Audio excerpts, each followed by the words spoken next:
Assalamualaikum warahmatullahi wabarakatuh dan salam sejahtera. Klik pada Google Chrome, tekan tambah,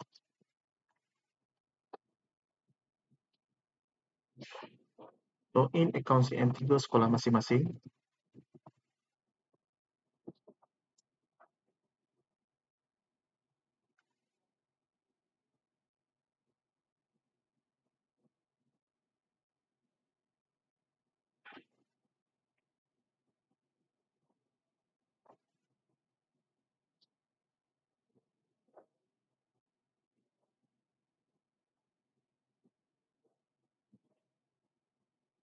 Tekan password.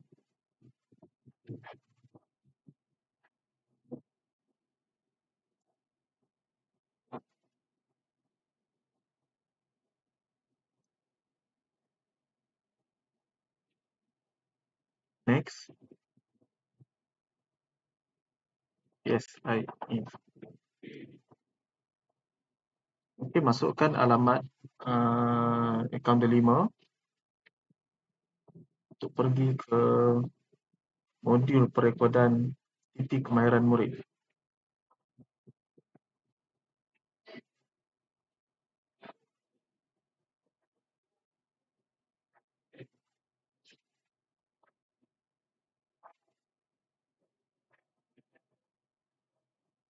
Okay, I agree to the term and condition and klik untuk login.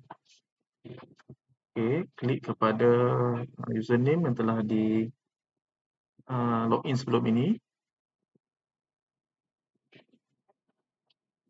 Allow.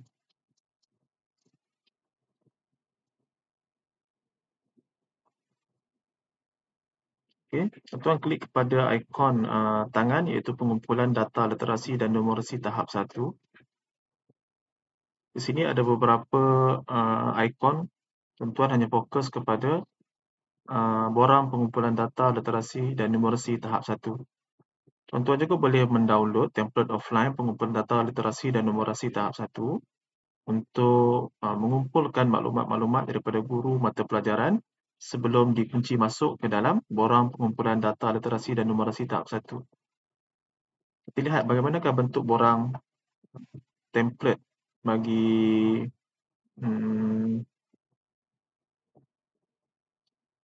okay, klik. Okay, tunggu di download. Okay, kita klik. Okay. Di sini akan ada kolom untuk bahasa Melayu dan bahasa Inggeris bagi kemahiran mendengar dan bertutur, membaca, menulis dan penguasaan seterusnya. Jadi borang ini boleh cikgu-cikgu gunakan untuk key in dulu maklumat yang cikgu-cikgu dapat daripada guru-guru mata pelajaran bagi tahun 1, tahun 2 dan tahun 3.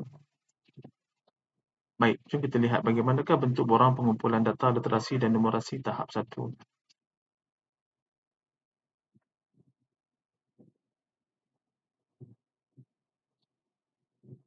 Okey, dalam borang ni terdapat maklumat tentang tarikh tuan-tuan cikgu-cikgu login, ID pengguna dan juga sekolah.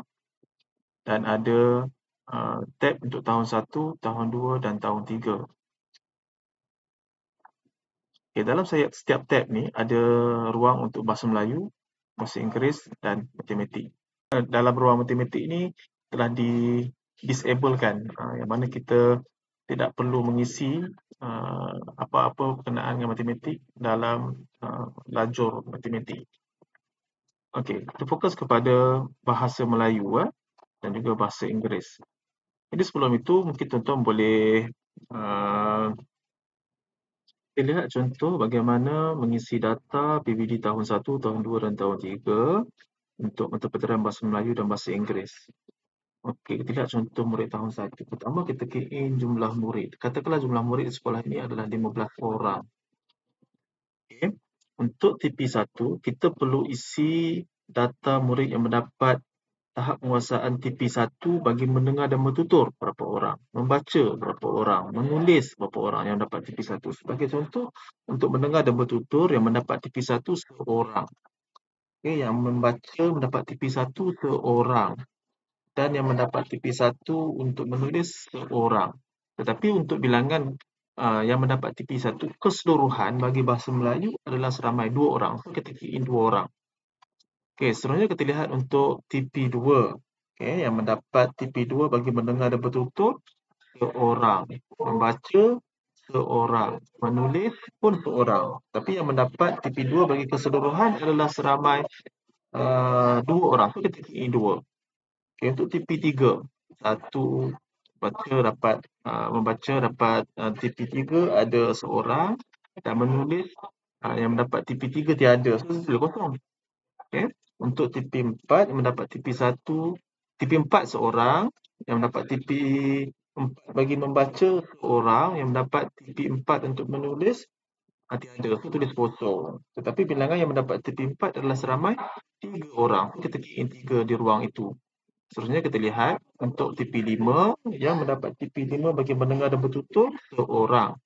Membaca seorang. Menulis untuk yang mendapat TP5 adalah seramai seorang. So kita tulis seorang dekat sini. Kemudian yang mendapat TP5 untuk penguasaan keseluruhan seramai 3 orang. Jadi kita kira 3 di sini. Okey, seterusnya untuk mendengar dan bertutur seorang. Membaca dapat TP6 seorang. Manakala yang menulis mendapat tipe 6 tiada, so tulis kosong.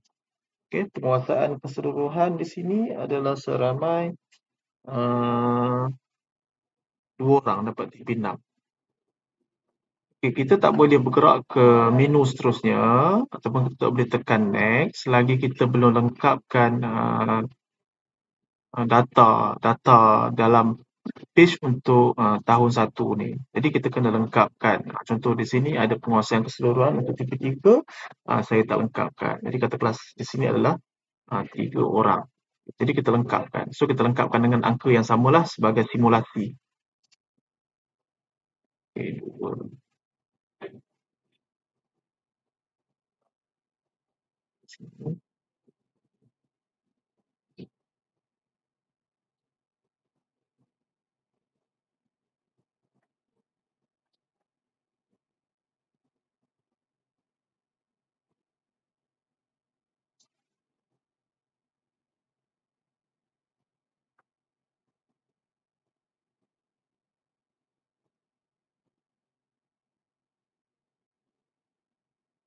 Okay. Ini sekadar simulasi ya. Untuk bahasa Inggeris, mendengar dan bertutur, kemahirannya diasingkan. Jadi pastikan cikgu ataupun tuan mendapat data yang betul daripada guru mata pelajaran sebelum kunci masuk ke dalam sistem ini.